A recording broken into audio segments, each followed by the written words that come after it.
What up, beloved? Let's have this talk again. Hope you out there getting your M's and ones and doing whatever you need to do. But man, listen here, man. A lot of people out here, they don't have no understanding of what's taking place, man. And you got to school a lot of people, man. 'Cause you got people around here looking just like me and you, and they don't have a clue, beloved. Now let's talk some true facts. Get out your Google. Get out your Google, because that's fifth grade information right there. We're going to deal with fifth grade information from Google, okay? Let's go back in history in a time before most of these jokers was born. Let's go back to Ronald Reagan time. We talking about like 83, something like that maybe, in the 80s, early 80s, right? There was this guy named Ronald Reagan, right? And he was a Republican. And you can look this one up. He declared war on black people. You can look it up. It's in the paper. I got to post it on my Facebook page, but I got an actual copy of the newspaper, aka War on Drugs. It was a war on black people. But what they failed to tell you at the time, let's talk about another joker who came along in the picture later on. This guy by the name of Mitt Romney. Now, I know a lot of you don't remember this dude. You know, he was the one talking about the 46% on the low low when he got caught with the hot open mic. All right. Mitt Romney, like I said. And why he's key to this puzzle is because at the time he was doing what's called venture capital, and these dudes was taking jobs from America and outsourcing them over to other countries. Now, let me explain it to you again. See? Mitt Romney made his money by taking over companies, right? Finding whatever profitability was in the company and then outsourcing the work to other places, right? AKA meaning that people over here didn't have any jobs. So this was a practice that they was doing to these companies or whatever. So from everything from making washing machines the tires, all this stuff was outsourced, and America stopped being a country that produced stuff, and we was stuff that started importing stuff from other places. That's a little quick history if you don't know it. Now, why this guy Ronald Reagan was so important? Because he signed an agreement along with these other people saying it was all right to do business with these people who was outsourcing stuff, whether it was Mexico, whether it was here, there, and there. They was giving these people jobs, and the economy would grow and yada, yada, yada. They was talking all this nonsense. But quick history, here's what happened. A lot of these places, Mexico, El Salvador, you know, where they was processing bananas, pineapples, and all these places that had these corporations that was American run, by the way, they was corrupt as hell. They was corrupt. All these oil companies, all these textile, all these places over and in all these places, Taiwan, all these places, all these people was corrupt, right? And the people started revolting, right? We want to be treated with human rights, dignity, like American workers. All this nonsense these people was doing. So now, remember now, all the jobs was all sourced overseas, and all these people overseas was rising up. And then this is where you had all this war, right? All these people started warring because they wanted better living conditions, better wages, and all that. And it started spreading, right? And it spread it to the point where it got all the way down to Mexico, El Salvador, all these places where you see, quote unquote, these migrant people, right? Now, here's another part of the story you got to understand. Like I said, this is the early 80s and all this old nonsense. So, they rolled out something that was called the war on drugs, like I told you. Crack, dope, weed, just like now. All the stuff started hitting the street. And they got a return on their investment. You know what that was?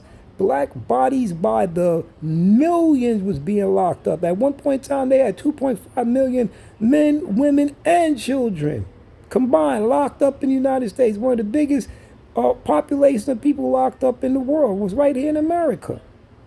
Right here in America. Right here in America. Next to the motherland, where they had open air markets of selling people since the days of old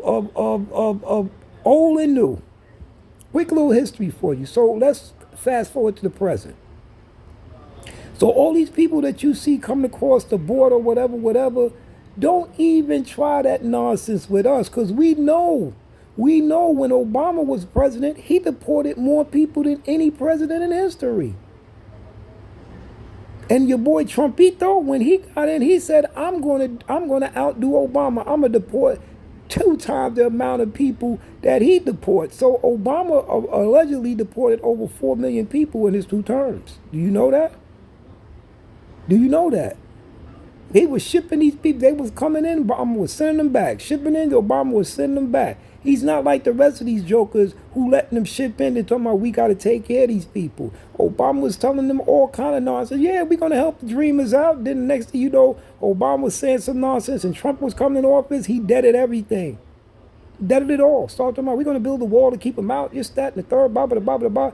That was about contracts. Another quick history if you don't know what that is about. The Trump administration was all about contract because he knew he's going to be out of office. And when he be out of office, he was going to say, yo, I hooked you up with a contract when I was in office. Remember what I did for you? So you should garner some support over here for me. That's how that worked. Fast forward again. So now you got all these people who've been, when Obama was in office, I'm going to tell you a number. You had over 11 million undocumented people walking in and out of the United States at any given time in the Obama administration. By the time Trump was in office, you had over 22 million people walking around. Fancy numbers? No, that's reality. So what you think happened since Trump left office up until now? That number done quadrupled, okay? It done quadrupled. So let me give you another little quick history. So here was the plan since day one, okay? Day one, the plan was to stable the black community, so-called black community, because they seen the rising and the tides that lift all boats. Remember that speech? They seen that on the horizon. They said, no way we going to relinquish power. They already got to the highest seat in the country, so we have to offset that with some austerity and a little bit of prodding and poking here. You know, we'll give him Trump for 4 years, and he'll do our dirty work for us. So now what we're looking at right now is the dirty work that was done for people who never had your interests at heart, beloved. You have to understand me on this, man. Who never had their interests in heart. Never. Now let's talk about these people coming into the country. They've been watching and waiting from afar. They see what you don't see. They see what you don't see. They see opportunities, abundance over here where you see nothing but poverty and stress and strife because you really don't know what poverty is. These people come from poverty.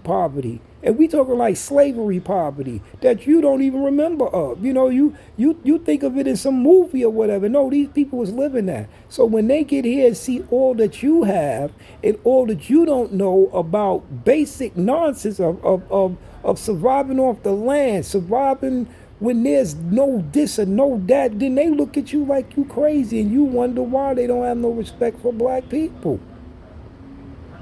Let's get to that subject at hand. They don't have no respect for you because they say you don't have no respect for yourself. In order for people to give you respect, they got to see you respect yourself. And they don't see me or anybody looking like me respecting ourselves. Why? Because they figure we should have America lock, stock, and barrel by now. There's so many of these black people, they should have America locked by now. Yeah, we do. But we keep helping people who don't help us. And that's where the downfall comes in, beloved. You got to call it for what it is. You got to call it for whatever it is, man. Everything that America was built on right now is on the strength of people who look just like me. Men and women that look just like me, burnt of skin. They was breaking their back for a better tomorrow. And now the better tomorrow's here. And people said, oh, you don't deserve a better tomorrow because you've been here long enough. And now your better tomorrow is our better tomorrow. No question. It's tied together. But guess what happens? In a race, you ain't looking to see who's beside you. You're not looking to see nobody behind you. You're looking in front of you in a race because you know in this race, if you can't keep up to me, I'm going to be in the win. And if you can't pass me, then we're going to keep on with this race. So we already see who's standing beside us. We see them standing beside of us. And we see they trying to match us stride for stride. But check this out. Number one is number one. We are the first people of the planet, and we always going to be the first people of the planet. And no matter how many of our brothers and sisters try to offset us with their nonsense, pain is pain. You understand? Nobody pain is greater than your pain. If you fall for that one, then I don't know what to tell you. Last week was Ukraine. This week is Israel and Palestine. Next week, guess what it's going to be? Guess what it's going to be? And oh, by the way, who we going to be forgiving for all that? Because all this is about is human trafficking and land theft. I repeat, what you're looking at in real time is human trafficking and land theft on all sides of the globe, beloved. So with that said, as I said, I'm just like you, walking around out here every day, seeing people, reacting with people, mingling with people, not trying to have no victor or no type of animosity against everybody. But when you see the burner skin people and you treat us like we are nothing, you treat us with no type of respect, you treat us with the phony fake smile and the I don't speak English and what's your, all the nonsense that these people doing. It's all right. Because like I said, it's a race. And number one is always going to be number one. We first people of the planet, okay? And we're willing to share. We're willing to share. We're willing to respect your pain. But pain is pain. And if you can't respect yourself, then don't expect nobody else to respect you. So like I said, one, get the getting whatever you can get out here. For the one. Who? For the ones. Who? You know what one is. ONE for the one. Now, if you want to talk about for the ones who have respect for themselves and others. Because you got some people out here that's dealing with scarcity and offset and depravity, and they don't have no respect for themselves. And don't give me that I'm just trying to feed my family and make a better life for me. Everybody's trying to do that, but it comes with a price. It comes with a price. And the price is called humanity.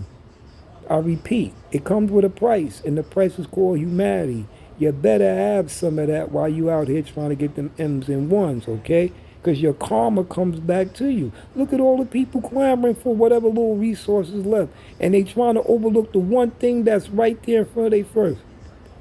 Burnt skin people. The key to it all. But they rather overstep us and look at us like we nothing, because that's the way they feel about it. Nothing. So with that said, and with that done, I love you. There's nothing you can do about it. Respect yourself, and then watch how people going to respect you, because they know you ain't going to take it. And stop falling for the nonsense. All they going to do is keep making rosy speeches and this, that, and the third. And if they had the power to change it, it would be changed already. So with that said, like I said, enjoy life, man, and don't fall for the bullshit. That's all I'm going to put it simple as that, man. Don't let nobody with a book or a paper in your hand tell you they can do something for you you can't do for yourself. One, and I'm out.